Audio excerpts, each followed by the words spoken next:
Good morning, everybody. It's Catherine here. So today I wanted to talk about something that's really topical, not just for me right now, but for so many people that I'm speaking to. This is my clients, this is other women that I'm connecting with. And the topic is about getting yourself out there when you're feeling low on confidence. Now, let me just say, this is something that I really struggle with, even to the moment of hitting the button to record this morning. I sit there and think about, what am I going to say? Is it going to be perfect? Who's going to listen to it? So we all feel these feelings of fear and self-doubt. And I wanted to just jump on and share with you a small piece of content this morning that I hope can really help you when you're feeling particularly low on confidence and want to get out there and you're holding yourself back. Now, much of the work I've done recently, actually, I went to a mastermind day yesterday with a group of ladies, and I went on a retreat last weekend, and this topic comes up on a regular basis. So here are my 7 tips with how you can help yourself when you're feeling low on confidence. So tip number 1 is to reach out to your network. So often when you're running your own business, and if you run your own business from home, it can get really lonely. And one of the things that has completely helped to shape my business, but from a confidence perspective, is to find 2 or 3 people that are maybe at a similar stage in your business that you can share your problems, share your challenges, share your wins and successes with. Because, they say problem shared is a problem halved. And I think that's so true. Think about who you can reach out to at a time when you need support. Now, I have a number of business mentors and I have a number of business besties that I always reach out to when I need support. So if you're feeling like that right now, I would suggest that go and grab a piece of paper and a pen and just start writing down people that are in your circle, people that are in your network that can support you in different areas of your life. This is something actually that we did in the Plug Your Money Leaks challenge last week, where we were talking about the concept of being in a boat and you're about to set sail. You can't set sail by yourself. You need to have expertise. You need to have people with you. You need to have support. So grab a pen and a piece of paper and think about who could support you right now in family life, who can support you in business, who can support you with mindset, who can support you with money, who can support you with growing your business, who can support you with your health and well-being. So make a list, and you'll probably find that there's way more people that will go on that list than you actually think. And then if you've got gaps, go out to your network and your friends and your family and ask for recommendations for those gaps. That's tip number 1, reach out to your network. Tip number 2 is go back to your reason why you're running your business. Now, I kind of undenied this morning about how much to share around this for me. But I'm going through at the moment in my personal life some really awful stuff. And one of the reasons that's stopping me from getting out there is this idea of being seen and being heard. And actually, there's a big part of me that's really holding back on that. I don't necessarily right now want to be seen and want to be heard by certain people in my life, because the minute that I start thinking about that, actually I get really emotional. I get really upset. I get a massive block in my throat. And what the way that I deal with that, and this may be a right or a wrong way of dealing with that, but when you're going through a particular bad experience or trauma or challenge in your life right now, try and redirect that energy. Like, I get a real buzz. If someone comes to me with a problem, I get a real buzz by helping them to come up with a solution. Now, often the solution, they know what the solution is. It's just about using my skills as a coach to get them to come up with their own solutions themselves. So I'm not actually telling them something necessarily new. I may be giving them some focus and some direction and some clarity, but actually they know the answers. They just are seeking either they want some reassurance, or they want someone to just give them permission that actually it's okay to go off and do that. And that's the great thing about working with a coach. Sometimes you just need that reassurance and affirmation. So think about your reason why you started your business and redirect any of that negative energy into positive energy. If you're feeling bad about yourself, turn that around and think about how you could use that as positive energy. because all energy is energy, whether it's bad or whether it's positive. You can control whether it's bad or whether it's positive energy. If it's negative energy, turn it around. Allow it to feed you and to boost you. And often, actually, if you're going through a traumatic experience in your life, go out and talk about it.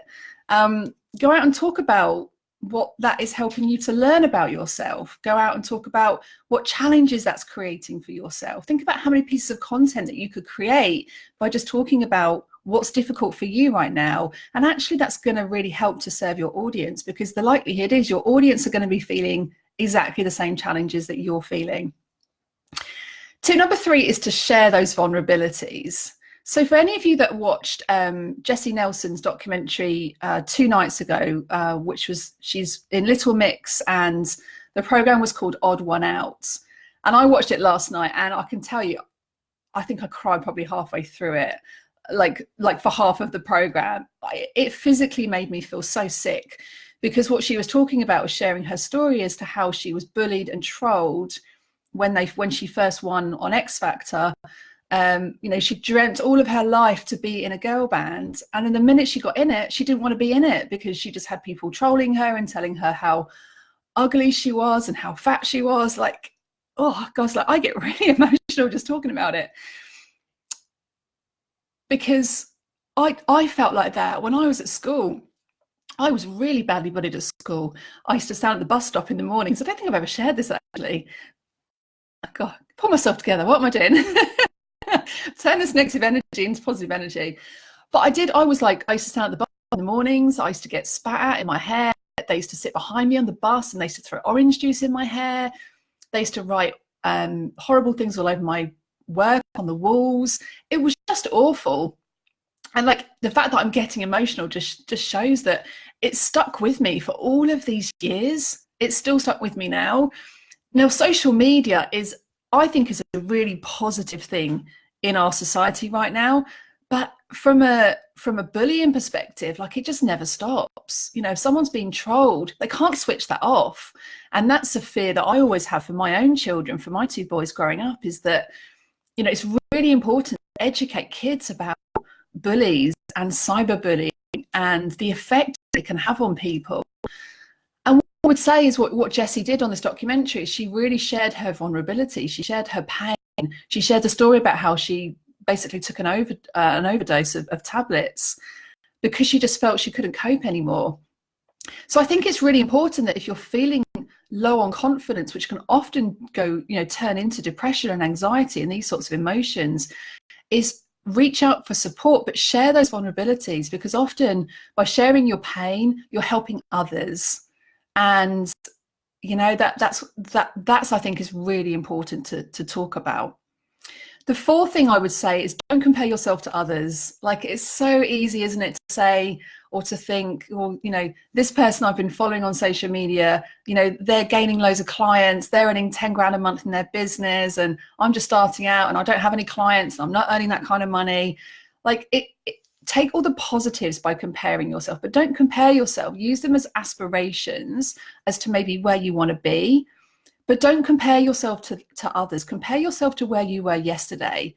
And one of the things that I would always encourage you to do if you're feeling low on confidence is to journal it out. Write out in the mornings or in the evenings one clear focus that you want to give yourself for the day. So it's maybe something that you didn't do yesterday that you've been putting off that you really know that you should be doing. And just journal about that. Find out what's holding you back. What is the fear that you're worried about? Often the fear is it's not reality. It's just something that's in your mind. So think about that, and then reach out for somebody for support, or maybe reach out to somebody that can hold you accountable. One of the big benefits that I've had feedback from for people in my Money Circle membership is that accountability. Actually, it's more than anything else, like more than the content, is the accountability and the support. Because often, we can go out and we can find out loads of content about anything, right? Because of the power of the internet. But actually, it's about the accountability and the support that's most important. So don't compare yourself to others. Compare yourself to where you were yesterday. My 5th tip is if you're feeling frustrated and low in confidence right now because you want to go places and you want to maybe set up your own business or side hustle, or you want to kind of get that business going and start attracting clients, and you're in an employed job, think of your boss right now, or your company that you're working for, as your angel investor, right? They are paying you a salary right now for you to have some time to create some ideas as to what kind of business you want to create for yourselves for the future.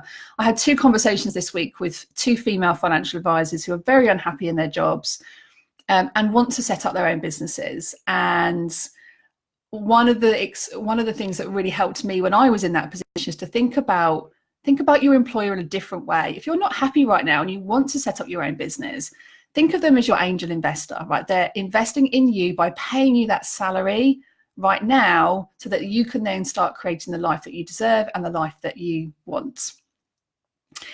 Tip number 6 is think about your language. So, as I mentioned before, having a clear focus for each day is really, really important. But also think about your language that you're using for yourself. Often we feel low in confidence because of self-sabotage. We're telling ourselves negative messages or thinking negative things, and that stops us from taking action. So think about your language. If you're telling yourself, I don't want to do a Facebook Live today because I've got a block, or something's going on for me, or my skin's terrible this morning, so I don't want to go on video, or my hair's really flat, or, whatever the reason is that you're telling yourself, think about your language and think about, it doesn't really matter. Like, in the scheme of things, you've got an important message to share with the world, and people want to hear that. So share that message, whether that's in a blog, on a podcast, on a video, it doesn't matter. Get your message out to the world, because you're going to redirect all of that negativity into positive energy and positive purpose. And then my final tip is, don't live up to other people's expectations. This is a massive one. I would say on the retreat that I went on a couple of weeks ago, and even on yesterday's mastermind day, people always talk about parents' influence. My dad wants me to do this. My mum's been saying this to me, or my best friend has said, something, or someone on the street said to me, oh, you can't do that. And they believe it. They believe that they can't do it, or they live up to other people's expectations. Now, if you live a life of other people's expectations, you will always lose, because it's their expectations. It's very difficult to live up to other people's expectations because it's not yours. So yes, by all means, you're going to always get critics. You're going to get family that maybe support you. You may get family members that don't support you. You may get friends that support you and friends that don't support you. So listen to what they have to say, but take the positives from it. Don't live up to their expectations. And it's really interesting to think about, how often do we feel, well, I need to do this because my dad would be proud of me. Or if I did this, my mum would be proud of me. Or if I did this, my best friend would think I'm a better friend. This isn't about living up to other people's expectations. If we go through life always striving to live up to other people's expectations, we'll be disappointed. And actually, we won't live a fulfilled life, because you're trying to live a life that creates happiness for other people, not happiness for yourselves. So think about what creates you happiness and purpose in your life, and relate it to your money. Like, if you're spending £600 a month on food and it's not bringing you happiness, think about, save £100 of that and put it into a different pot with purpose. Redirect it into a pot for an extra holiday next year. Redirect it into a pot to create yourself a new wardrobe. If it's going to create, happiness and bring you happiness, don't worry about what other people will say about it, because this is your money that you've worked hard to generate. So it's about you giving yourself purpose, you giving yourself some expectations to live up to, not living up to other people's. So I hope that was helpful. And remember, this is about creating freedom from money, not money for freedom. Take care, guys. See you soon.